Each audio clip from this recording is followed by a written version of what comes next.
제가 설명드릴 부분은 이제 자율차가 사용하는 정밀 도로 지도를 리얼타임에 가깝게 갱신하는 기술에 관한 내용입니다. 제목만 보시면 조금 이해가 안 되실 수도 있는데, 카메라를 기반으로 카메라 이미지를 가지고 지도를 만들거나 갱신하는 기술이다, 이렇게 보고 시작을 하면 좋을 것 같습니다. 우선은 왜 과제가 현재와 같이 구성이 됐는지 하고, 그 다음에 과제 내용, 그 다음에 현재 추진되고 있는 내용 순으로 말씀을 드리겠습니다.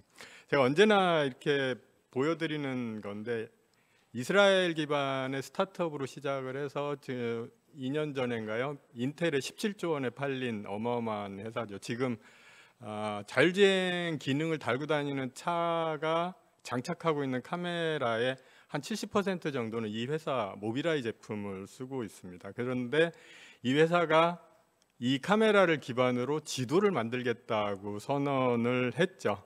방법론적으로 보면은 자기들이 보급한 카메라로부터 이미지 데이터를 수집을 해서 지도를 만들어서 차량에 보급하겠다, 이런 비전을 가지고 있는 회사입니다. 자율주행에서 지도의 역할은 이제 모두 다 굉장히 중요하다고 얘기들은 하는데, 실질적인 지도의 역할은 차가 자기 위치를 찾는 겁니다. 보통은 GPS를 많이 쓰는 걸로 알고들 계시는데, GPS 같은 경우는 이제 터널이나 고가 하부 이런 데서는 아예 잡히지도 않는 경우도 많고요. 그 다음에 도심의 빌딩 숲에서는 에러가 심해서 사용하지 못하는 경우가 많습니다. 그래서 실질적으로는 지도를 사용한다고 봐주시면 될 것 같고요.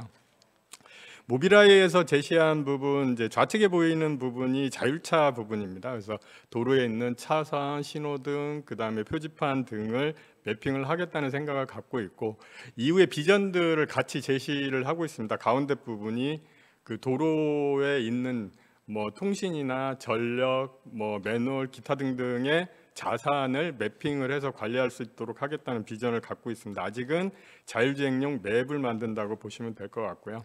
우리가 가장 잘 알고 있는 지도 회사죠. 히어나 톰톰 같은 경우가 고가의 전용 모바일 매핑 시스템이라고 하는 MMS 장비를 가지고 지도를 많이 만들어 왔었는데, 결국은 갱신을 어떻게 할 거냐 하는 문제에 부닥치면서 MMS를 지속적으로 운영할 수가 없다라는 부분이 이제 중요한 화두가 됐죠. 그래서 모두들 소형 카메라를, 대시보드형 소형 카메라를 기반으로 한 매핑 또는 갱신 체계에 대해서 연구를 진행을 하고 있습니다. 소위 크라우드 소싱 기반이라고 얘기를 하고 있고, 그러다 보니까 비싼 레이저 스캐너를 달 수가 없는 상황이 됐죠. 그래서 저가의 카메라를 기반으로 한 매핑이나 갱신 기술이 개발이 되고 있는 상황을 배경으로 해서 저희 과제가 기획이 됐고요.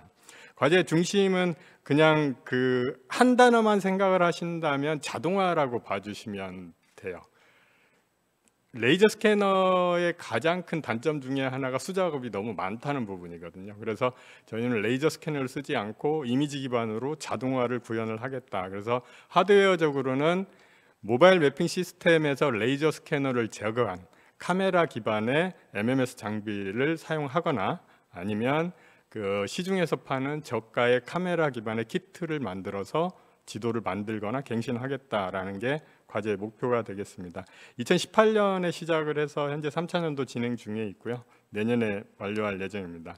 총 10개 회사가 참여를 하고 있습니다. 첫 번째 세부는 이제 TI랩 중심으로 해서 카메라 기반의 MMS를 만드는 부분, 가운데 이 세부는 주로 이미지를 처리를 해서 지도를 만들거나 갱신하는 소프트웨어를 개발하고 있다라고 봐주시면 될 것 같고요.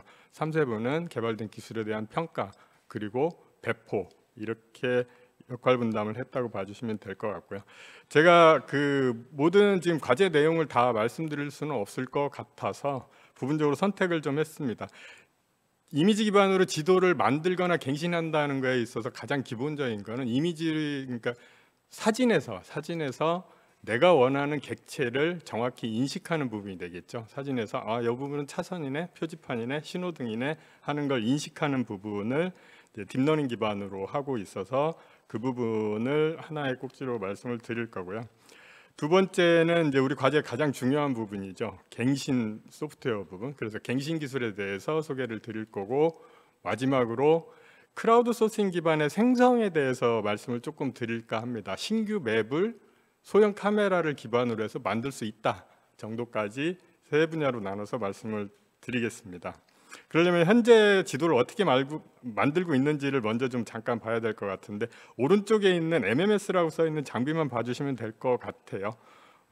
통상 2억 원이 넘는 레이저 스캐너, 그 다음에 GNSS라고 써 있죠. GPS와 IMU, 자기 위치를 찾기 위한 거죠. 이 두 가지 합치면 그것도 2억에서 3억 정도 그 고가의 장비라고 봐주시면 되고요. 소위 MMS라고 레이저 스캐너 기반으로 현재 쓰고 있는 거는 아무리 싸도 5억에서 10억 사이 정도의 고가라는 부분이 있고, 그보다 더 심한 단점은 좌측에 보이시는 이미지가 이게 그 레이저 스캐너 기반으로 만든 소위 포인트 클라우드라고 하는 겁니다. 우리 이제 전군 데이터라고 많이 부르는데, 50km의 속도 규제 표지판을 봐주시면 점점점 이렇게 찍혀 있죠. 그게 저게 레이저 포인트가 찍고 그 위치를 측정한 겁니다. 그래서 저거를 기반으로 해서 사람이 저 부분이 50km 속도 규제 표지판이고 좌표는 어디야라고 그 수작업을 해서 지도를 완성을 하게 됩니다. 보시는 차선을 일일이 사람이 손으로 찍어줘야 돼요. 그래야 지도가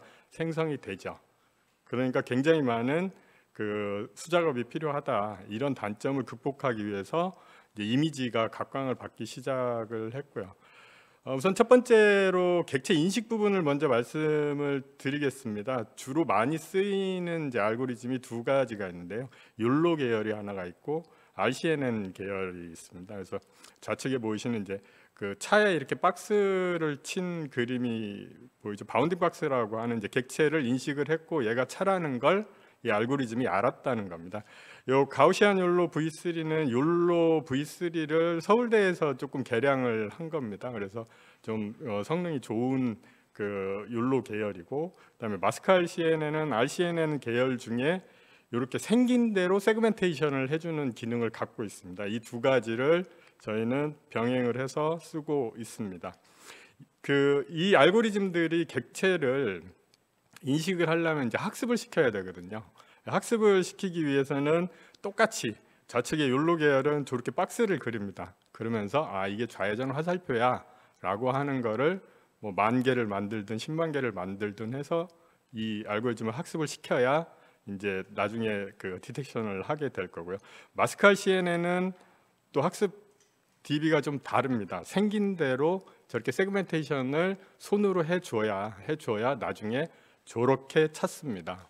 예, 어마어마한 그 수작업이 필요한데 현재까지 저희는 이제 600만 장 정도의 이미지를 그 욜로 기반으로 그 라벨링을 했어요. 그리고 세그멘테이션은 좀 늦게 시작해서 한 30만 장 정도를 했고요. 현재 데이터 취득한 건 52,000km를 취득을 했는데 3만 km 정도 가지고 작업을 했고, 나머지 이제 내년까지 추가로 2만 km 정도를 추가 작업을 할 예정입니다. 그렇게 해서 인식을 시켜본 예시입니다. 화살표 찾고, 그런데 두 가지 알고리즘이 좀 다르게 찾고 있죠. 그래서 저희는 이제 센터에서 이 두 가지를 병행해서 사용을 해서 신뢰도를 높일 생각이고요. 다만 차선에 대해서는 다른 알고리즘을 썼습니다. 하나의 이미지에서 한 번만 찾았을 때 노이즈가 많이 발생을 하기 때문에 여러 프레임을 동시에 처리를 해서 노이즈가 생기지 않도록, 이제 오류가 생기지 않도록 이렇게 알고리즘을 적용을 해서 차선은 별도로 적용을 하고 있습니다. 이제 두 번째 주제로 넘어가 보겠습니다. 갱신에 대한 건데요. 플로우 차트인데 뭐 디테일하게 말씀드리기는 좀 복잡하네요. 중간 부분만 보시면 될 것 같아요. 이미지가 입력이 됐을 때 객체가 인식이 될 거고, 그 객체에 대한 좌표를 알면 해당 구간에 대한 해당 프레임들에 대한 서브맵을 만들 수가 있겠죠. 그 서브맵을 현재 가지고 있는 기존 지도에 같은 위치에 있는 맵을 가져다가 매칭을 시켜보면 어떤 게 틀리는지는 나오게 될 거고요. 여기서 이제 여러 가지 기술들을 가지고 좌표 계산을 하는 게 중요하게 되는데, 저는 이제 여기서 소위 슬램이라는 기술을 사용을 해서 좌표를 취득을 해서 매칭을 시키는 거로 구현을 했습니다. 보시는 부분은 1차로 구현이 돼서 저희가 이제 업데이트를 하고 있는 부분입니다. 그 까만 부분의 중간에 있는 게 이제 정밀지도의 원래 베이스 맵이고요. 그 좌측에 있는 것들이 이제 이미지를 받아서 서브맵을 생성을 한 겁니다. 그다음에 두 가지를 이제 매칭을 시켜 보면 어느 부분이 차이가 있는지를 알 수가 있게 되고, 이때 매칭을 하면서 베이스 맵에 있는 좌표들을 인식을 하게 되기 때문에 그 좌표를 기준으로 내 카메라 위치도 조정을 할 수가 있습니다. 그래서 조정된 카메라를 기반으로 새로 생긴 객체에 대해서는 좌표를 부여를 할 수가 있게 되겠습니다. 개념적으로 보면 밑에 사진 두 개만 봐주시면 될 것 같아요. 저렇게 다 인식된 객체들이 지도에 있는데 지금 들어온 이미지 프레임을 가지고 보니까 노란색으로 있죠. 없는 게 있네. 이제 새로운 객체가 될 거고, 지도에는 있는데 내가 인식된 프레임에는 없네. 그러면 이제 이거는 있었는데 인식을 못했거나 없어진 객체가 되겠죠. 이걸 기반으로 해서 변화를 탐지를 해서 지도를 갱신을 하게 됩니다. 다음은 이제 신규 맵을 생성하는 과정인데요. 플로우 차트는 좀 복잡하니까 그림을, 이건 이제 매필러리라는 데서 제시한 그림인데, 그 좌측에 보시면 이제 레코그니션 인식이죠. 이미지가 들어왔을 때 뭐가 있는지를 인식을 하면 됩니다. 차선과 표지판, 신호등, 기타 어떤 종류인지 다 인식을 하는 부분이 하나가 있고, 중간 부분이 이제 소위 스트럭처 프롬 모션이라고 해서 3차원 포인트 클라우드를 이미지를 가지고 만들어 주는 기술입니다. 그러면 2차원 이미지에서 어떤 객체를 디텍션한 정보가 3차원 포인트 클라우드로 넘어가면서 내가 원하는 객체들의 좌표를 뽑아낼 수가 있겠죠. 그러면 디텍션된 객체들, 그리고 각 객체의 좌표를 안다면 이제 지도는 만들어진 게 되겠죠. 우측에 보이는 그림은 제가 이제 이미지로 만든 SFM을 하면 상당히 생각보다 굉장히 강력한 포인트 클라우드가 나온다는 걸 보여드리려고 작업 중인 걸 한 장을 가져왔습니다. 제가 단한 렌즈죠. 모노 카메라 하나 가지고 그 한 번 주행한 데이터를 가지고 SFM을 통해서 3D 포인트 클라우드를 만들어 봤습니다. 그 다음에 SFM을 쓰지 않고 주로 로봇에서 많이 쓰고 있는 기술이죠. 슬램을 가지고 이런 비슷한 작업을 하려고 하시는 분들이 꽤 있습니다. 비슷한 내용이고 비슷한 프로세스이기 때문에 같은 내용이라서 생략을 하겠습니다. 저희가 지금 두 가지를 다 접근을 해보고 있고, 둘 중에 나온 걸 기반으로 해서 최종적으로 안을 제시를 할 겁니다. 제가 그 신규 맵에는 주로 다 그동안은 모바일 매핑 시스템 MMS라는 장비를 써왔는데, 크라우드 소싱 기반으로 맵을 만들기 위해서 가장 문제가 되는 거는 MMS에는 2, 3억 원대의 GPS 장비나 IMU, 이제 관성 센서라고 하는 거죠. 센서 장비를 갖고 있기 때문에 자기 위치를 굉장히 정확히 알 수가 있습니다. 보시는 그림에서 파란 점선, 그게 수억 원짜리 GPS를 가지고 그라운드 트루스를 찍어본 거고요. 그 다음에 그 노란 선이 있고 하단에 불규칙한 점선, 흐린 점선이 우리가 쓰고자 하는 10,000원짜리 GPS입니다. 그래서 차이가 상당히 나는 걸 보실 수가 있을 거예요. 이 지금 박스 하나가 위아래로는 2m가 조금 넘고요. 좌우로는 한 90m 정도 됩니다. 이게 보이질 않아서 위아래로 확 늘려놨다라고 생각을 하고 봐주시면 될 것 같아요. 다른 부분에서는 큰 오차가 없죠. 저희가 지금 실선으로 만들어진 부분은 GPS를 전혀 쓰지 않고 만든 겁니다. GPS를 쓰지 않고 기존에 알고 있는 점을 기반으로 옵티마이제이션을 해서 만들어낸 선입니다. 노면에 있는 차선 중에 11개 점을 알고 있는데 그 중에 6개 점을 옵티마이제이션 하는데 썼고, 나머지 5개 점을 사진에 보시는 것처럼 체크하기 위해서 체크 포인트로 사용을 했습니다. 오른쪽 사진에 보시면은 이제 빨간 점과 파란 점이 차이가 나죠. 원래 저희가 빨간 점의 좌표를 가지고 그 차선 끝단을 찍으려고 찍었는데, 그 3차원을 구성한 다음에 얘를 다시 이미지로 리프로젝션을 해보면 옳게 갔다 좌표가 옳게 생성이 됐는지를 확인할 수가 있습니다. 이걸 이제 리프로젝션 에러 아니면 뭐 역투형 에러 뭐 이렇게 표현을 하는데, 역투형 에러가 제법 크게 발생을 한 부분이 이제 그림에서 차이가 나는 건데요. 그 이미지에서 요 점이 내 기준점이야라고 찍을 때 사람이 수작업을 하다 보니까 약간 좀 오차가 생겨서 이 커브 구간에서 오차가 생긴 걸 볼 수가 있습니다. 다만 다른 부분에서 제대로 마킹이 된 부분에서 오차가 거의 없는 걸 확인할 수가 있었기 때문에 이렇게 GPS를 전혀 쓰지 않고 기존에 알고 있는 점 몇 개를 가지고 충분히 정확도를 낼 수 있다라는 거를 입증한 자료다라고 봐주시면 될 것 같고요. 근데 문제는 차선은 맨날 지워지니까 기준점을 뭔가를 찾아야 된다는 생각을 했습니다. 그래서 지금 맨홀에 노란 이렇게 표시되어 있는 걸 보시는데, 저희가 맨홀을 라벨링을 해가지고 학습을 시켰습니다. 그래서 저희 알고리즘이 맨홀을 잘 찾습니다. 오늘 댁에 가실 때 시내에 맨홀이 얼마나 많은지 한번 보시고요.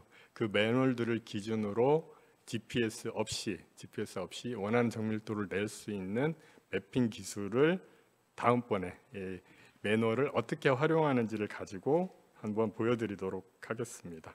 나머지 이제 기타, 저희가 그 카메라를 단다는 건 굉장히 강력한 수단을 다는 겁니다. 장기적으로 보면 이 지도를 갱신하기 위해서 단 요 카메라가 할 수 있는 역할이 굉장히 많습니다. 그래서 예시로 워크존 매핑하는 걸 보여드리는 건데, 이렇게 휘드럼이나 그 라바콘을 매핑을 하게 되면 이 차가 지나가면서 얻은 정보로 지도상에 공사 구간을 마킹을 할 수가 있겠죠. 장기적으로는 그곳에 그 국지적으로 비가 오는지, 아니면 노면에 무슨 파손이 생겼는지, 아니면 사고가 생겼는지, 기타 등등의 굉장히 많은 정보들을 얻을 수 있다라고 생각을 하고 있고요. 저희가 좀 엉뚱한 짓을 하나 했는데, 요게 보이시는 카메라가 세상에 저희가 만든 2개밖에 없는 카메라입니다. 굉장히 독특한 카메라고요. 사이즈가 길이가 한 11cm 정도 되는데, 평광 그 센서라는 게 있습니다. 우측 하단 그림을 보시면 90도, 45도, 135도 이런 그 빛을 그 해당 각도로 스크린에서 원하는 각에 있는 빛만 받아들일 수가 있어요. 그래서 햇빛이 맑은 날 물 속을 들여다볼 수가 없죠. 햇빛이 그 수면에서 반사가 되거든요.